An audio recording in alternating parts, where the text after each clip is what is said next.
कश्मीर में काम करने जाना है तो पहले पुलिस को बताना होगा और फिर वहां रहना होगा।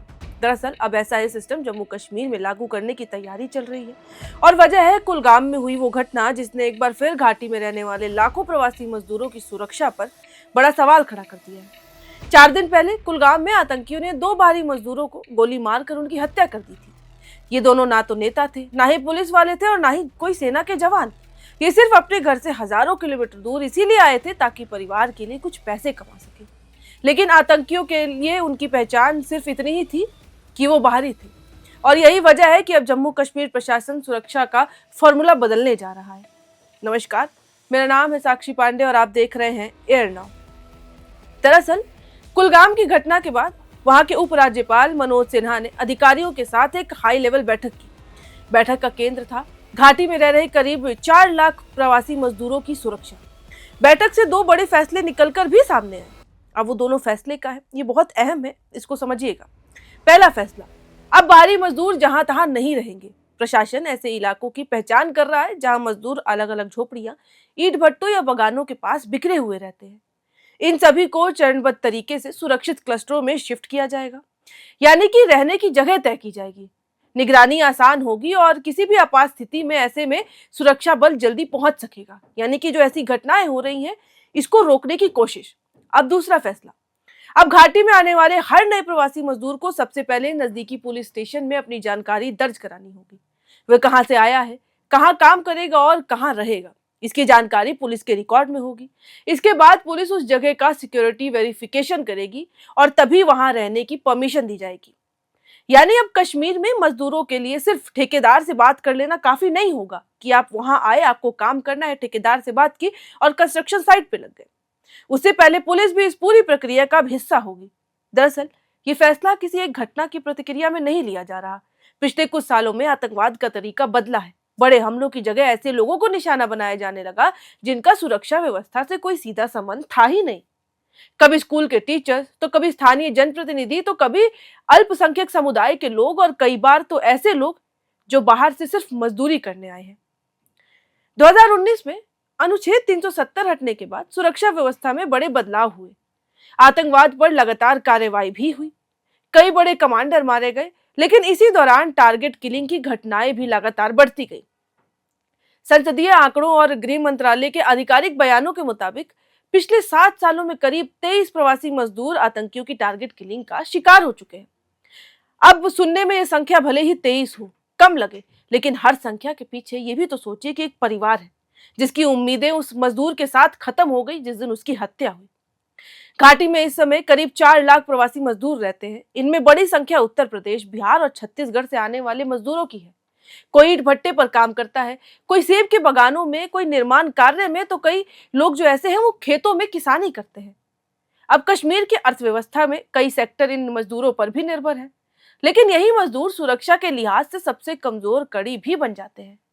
प्रशासन का सबसे ज्यादा फोकस पता है क्या है? वो है बड़गाम, अनंतनाग, कुलगाम और पुलवामा जैसे इलाके।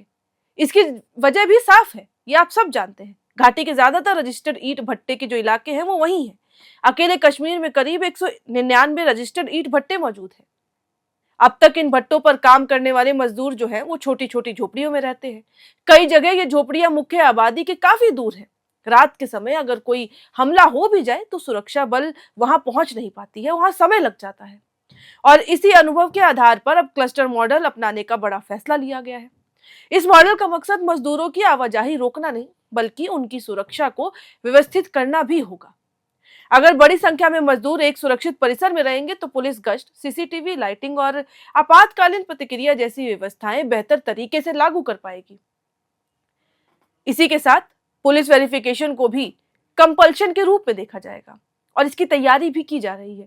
प्रशासन का मानना है कि इससे यह भी पता रहेगा कि कौन सा मजदूर कौन से इलाके में रह रहा है और वहां कितने प्रवासी मजदूर हैं जो रह रहे हैं, इस तरीके से रह रहे हैं, और फिर जरूरत पड़ने पर उनकी मदद कितनी जल्दी पहुंच सके।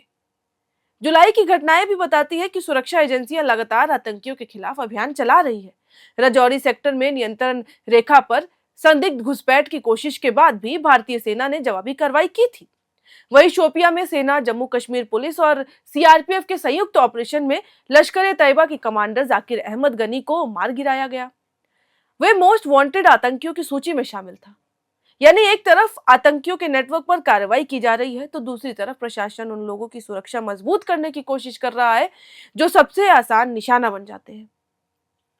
अब आतंकवाद का असर सिर्फ जान माल के नुकसान तक सीमित नहीं रहता है, उसका एक बड़ा मकसद डर पैदा करना भी होता है। अमूमन वो ऐसे हमले भी करता है जिससे डर पैदा हो सके। सिर्फ अगर बाहर से आने वाले मजदूर घाटी में काम करने से डरने लगे तो इसका असर निर्माण कार्य, बागवानी, ईंट भट्टों और खेती जैसे कई क्षेत्रों में साफ नजर भी आएगा। यानी सुरक्षा का यह मामला सीधे अर्थव्यवस्था से भी जुड़ जाता है।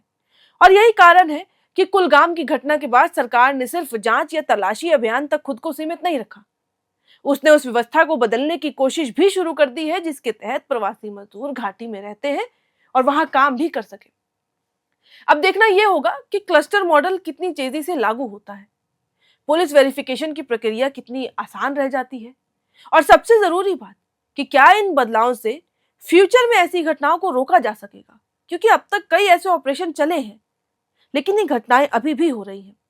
लेकिन फिलहाल इतना साफ है कि कश्मीर में बाहर से काम करने आने वाले लोगों के लिए नियम बदलने वाले हैं। अब सिर्फ मजदूर की तलाश में घाटी पहुंच जाना काफी नहीं होगा, रहने का तरीका बदलेगा, सुरक्षा का ढांचा बदलेगा और प्रशासन की निगरानी भी पहले से कई ज्यादा बढ़ाई जाएगी। कुलगाम की घटना ने एक बार फिर याद दिला दिया है कि आतंकवाद की मार सिर्फ मोर्चों पर खड़े जवान नहीं झेलते हैं, कई बार सबसे बड़ी कीमत वो मजदूर भी चुकाता है जो सुबह सिर्फ अपने परिवार के लिए रोटी कमाने के मकसद से निकलता है, लेकिन फिर कुछ ऐसा हो जाता है कि वो वापस नहीं लौट पाता और परिवार यूं ही बिखर के रह जाते हैं। फिलहाल इस वीडियो में इतना ही। बाकी अगर ऐसी और भी कोई जानकारी आती है तो वो भी हम शेयर करेंगे, और ये जानकारी बहुत महत्वपूर्ण थी इसलिए बताना भी जरूरी था।